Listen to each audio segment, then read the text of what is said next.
Hello, hi, good morning, and welcome to Rhythms of Grace. My name is Elizabeth Sandifer, and I'm here with you on Fridays for Nature Coast Church as your Friday contributor for Rhythms of Grace. And I'm sitting here this morning. I have to hold my phone. I have a little stand that I use normally to prop my phone up, but this morning it broke. Here's one of the legs, so I cannot prop my phone up with just two. So I'm holding it this morning. I'll try to hold it still and not like too close this morning so I can go ahead and do this. I didn't want to not do it. I thought about it, but I have something to share with you this morning and I don't want to miss the chance to share a little bit about the love of Jesus with you this morning. That was a real encouragement to me. So I want to go ahead and encourage you too this morning with it.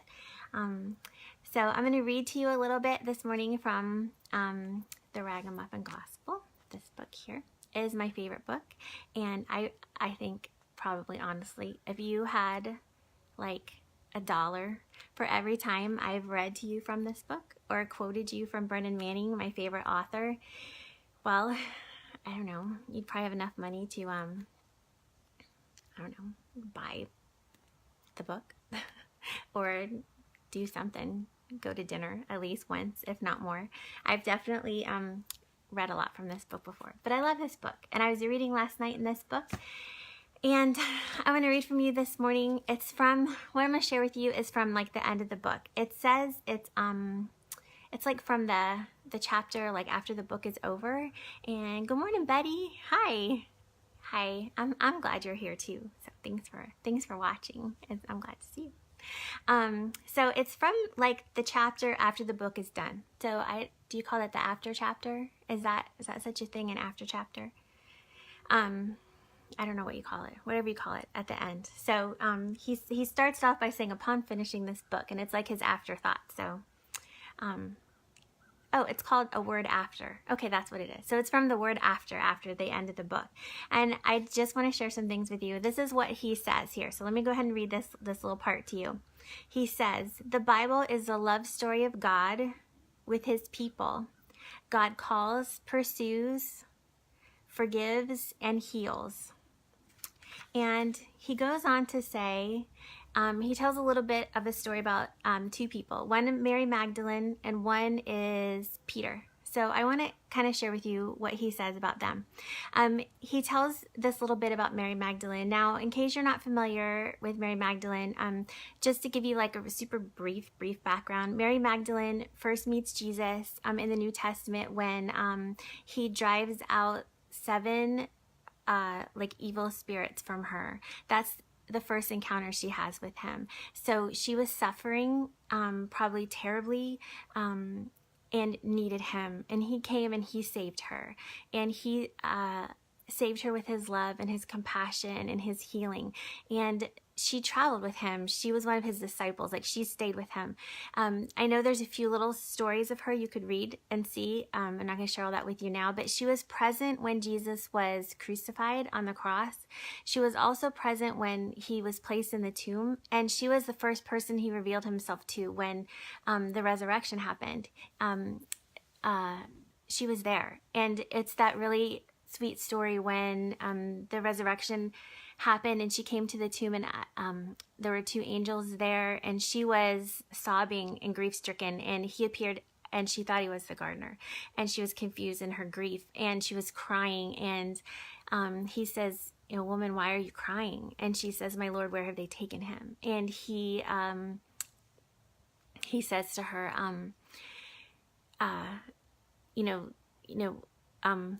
just tell me, she says, just tell me where he went, and I will find him. And she wants to like take care of him and his body, and she doesn't understand. And he calls her by name, and he says Mary, and then she responds and calls him, I think it's Rabboni, I'm not sure how you pronounce it, but she calls him teacher.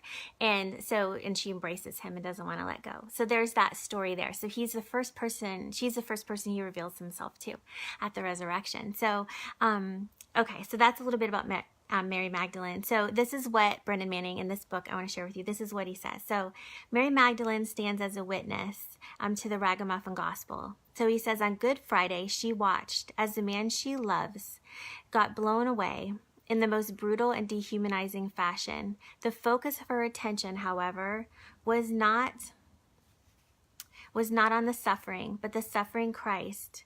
And Brennan Manning quotes Galatians 2:20 here. He says, who loved me and gave himself for me. We're going to talk more about that. Never allow these words to be interpreted as an allegory in the life of Mary Magdalene. And an allegory is just a story. Those words weren't just a story to her. The love of Jesus was a burning reality to Mary. She would have been buried in history as some unknown person, except for her encounter with Christ. She had no understanding of God, church, no understanding of religion, prayer, or ministry, except in terms of Jesus, the sacred man who loved her and delivered himself up for her. For Mary, it was not about her love for Jesus, but the miraculous transformation that his love brought in her life. Mary simply let herself be loved. She let herself be loved, and that's what changed her life. And then the next story that he touches on that I want to mention is Peter. Now, Peter had denied Jesus 3 times. Peter had sat at the Last Supper when Jesus said that this would happen, that someone would deny him, and the rooster would crow, and that would be symbolic that someone had denied him 3 times. And Peter had said, no, it won't be me. Like, that's not me. Confident and sure of himself, and like, it won't be me. No, this will not be me. And sure enough, this happened. The rooster crowed, and he had denied his love, his Jesus. He had denied him 3 times. So the crucifixion happens. Jesus is gone. They do not have any understanding there's a resurrection that had occurred, or that Jesus was alive and had overcome death. And here's Peter out on the boat, had gone back to his old life, had just run. Can you imagine the shame that he felt? That overwhelming shame. Shame is a terrible thing. The difference between shame and just feeling bad or feeling guilt is that shame makes you feel bad about yourself. Like in the deepest part of yourself, shame is so powerful that it makes you feel bad about who you are, that you yourself is bad. And there is Peter, probably with just overwhelming, indescribable, immense shame, out on this boat, fishing, looking for something to make himself feel okay, back to his old life. So there's Peter. But you see, Peter needed the rooster. Peter needed that rooster to experience the love of Jesus. And love came. Love came for him. Jesus came for him that morning. Jesus appeared. And this is where Brennan Manning picks up here. So let me read this to you. So when Jesus asked Peter on the Tiberian seashore, Peter, do you love me? And he asked him that 3 times. 3 times Peter denied him. And it took 3 times for Jesus to get through that shame that Peter had. 3 times Jesus asked him, do you love me? He added nothing else. It was enough to ask him that. Do you love me? Can you allow my love, is what Jesus was saying, to touch you in your weakness? Can you allow my love to set you free? Can you allow my love to empower you there? The only power Peter ever had was Jesus' love for him. In Peter's ministry, he told and retold the story of his own unfaithfulness and how Jesus had touched him in it. Throughout Peter's life, what converted the Roman world was the love of Christ that touched him. He let himself be loved. And I just wonder, can we let ourselves be loved? It's not always easy. It's not always easy. Peter needed that rooster.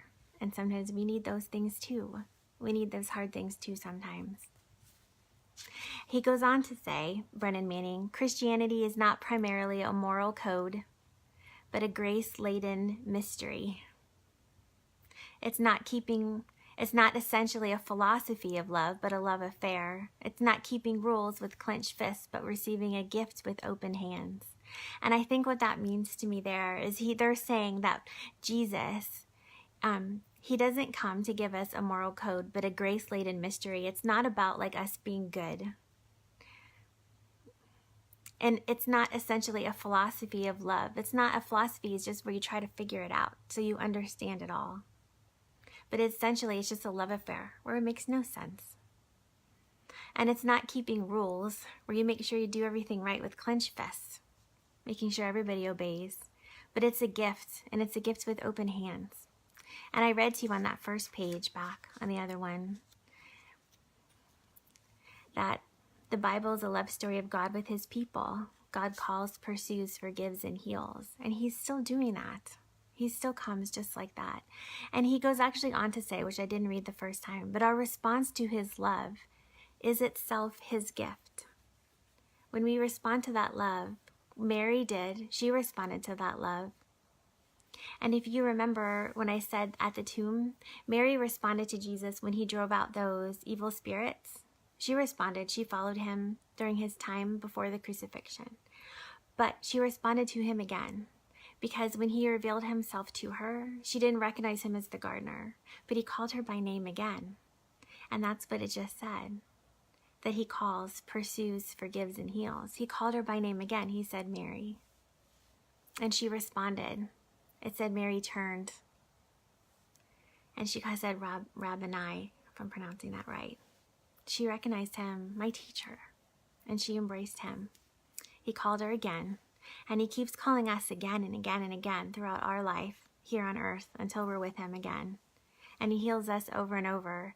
And that response that we have to his love is in itself his gift to us. He gives us that gift that we even hear and understand and even believe.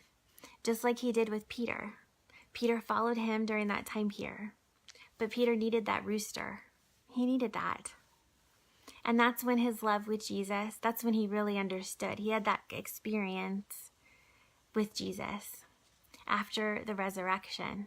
I think one of the most beautiful pictures in the Bible, there's like two that you know how like you read a story and you picture it in your mind? You know how we do that when we hear a story or read a story?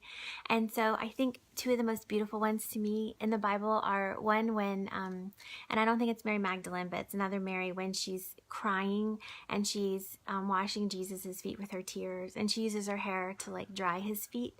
That's really beautiful to me. That's one. But the other one is Peter. Because what I didn't read to you here is that Peter's in that boat and he's so full of shame and he feels so bad. And if you know shame, you know, probably we know a little bit about how Peter probably feels. So Peter's in the boat and feeling this shame, and he sees Jesus on the shore and realizes it's Jesus, and he doesn't even take the time to paddle back to the shore.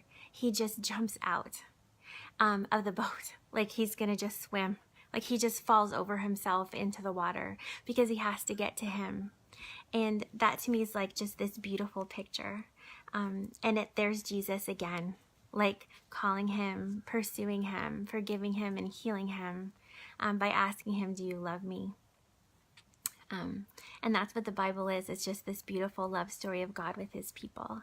And I just want to close and just share one more thing with you. So in the Wednesday night sermon discussion group, which is, I've said before, it's my favorite group. And this Wednesday night, I missed it because my little dog had surgery and wasn't doing so good. He was really sick. And so all night long, actually, he wouldn't drink any water. And I had to give him little water drops on my fingers. The only way he would lick any water is off my fingers. So I was kind of like up with him all night, but he's better now. So I was not doing well on Wednesday, but and he wasn't either. So anyhow, it was a Wednesday before. But I want to share with you something that was said there. And so in a comment that someone made about another comment, this was like something they said just in a bigger comment, but they were talking about something, I don't even remember exactly what it was, but they mentioned in this comment that Thomas Jefferson had in the past, during his lifetime, had a Bible made where he took all the miracles out, all the miracles of Jesus. He wanted them taken out of this Bible. And I can't remember exactly why this person shared that, but they were going on to say something else and had continued talking. And I remember I was like, wait, what? Like, why would he do that? And I didn't say that. I was listening. But in my head, I was like, why would Thomas Jefferson ever do that? Why would anyone ever have a Bible made and take all the miracles out. And I actually went home and I Googled that like real quick. And sure enough, I didn't read a lot about it because I didn't have time, but sure enough, he did. At some point in his life, he had a Bible and he took the miracles out, had it written. And I suppose they just for his purposes and his use. And so I could probably still need to go back and read why, but I thought about that and I thought to myself, can you imagine what kind of Bible would there be? What is left if we have a Bible without the miracles in it? Because the miracles are the love. It's the grace. It's what Jesus did to Mary before the resurrection and after. The miracles are what he did to Peter in calling him in the beginning. It's what Peter witnessed when he walked with him, and yet Peter still denied him. And it's what Jesus did with Peter after on the beach that morning when he said, Peter, do you love me? It's what Jesus did all along. It's the whole Bible, all the miracles. It's what the Bible is. It's the story of Jesus. It's the love, and that's who Jesus is. It's the grace, and that's who he is. It's the love story of God with his people, as Brennan Manning tells us. It's as he calls us and pursues us and forgives us and heals us. And it's even our response to his love, which is still happening. And it doesn't end. And the Bible is still true. And the Bible is still happening. And because Jesus is real. And the Word is alive and active. And Jesus is the Word. And so if we ever had a Bible with miracles taken out, then there would be no Bible at all. Because there would be no Jesus in it.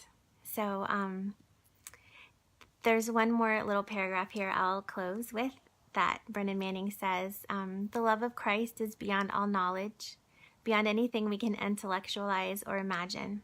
It's not a mild benevolence, but a consuming fire. Jesus is so unbearably forgiving, so infinitely patient, and so unendingly loving that he provides us with the resources we need to live lives of gracious response.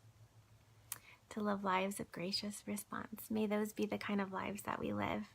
And may we remember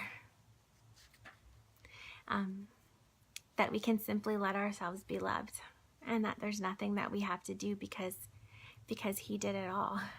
And that it isn't about a set of rules. We can just let ourselves be lived. Sometimes that let ourselves be loved, not lived. Let ourselves be loved. Sometimes that's hard. And I'm just going to close with Galatians 2:20, which is kind of what Mary Magdalene got to see. She got to see this. We get to experience this, but she got to see this. And Galatians 2:20 says, I have my Bible here, but I don't have my glasses on, but I can still see it. So it says, and it's a bigger verse, but I'm just going to kind of stick with the part Brennan Manning mentioned. And it says, okay, so I'll just read a little more. But it says, I live by faith in the Son of God. I live by faith in Jesus, who loved me and gave himself for me. Jesus loves you, and Jesus gave himself for you. So have a blessed day today and a wonderful weekend. And if you go to Nature Coast Church, I hope that I see you on Sunday. I hope I didn't jiggle my phone too much. Okay, have a blessed day.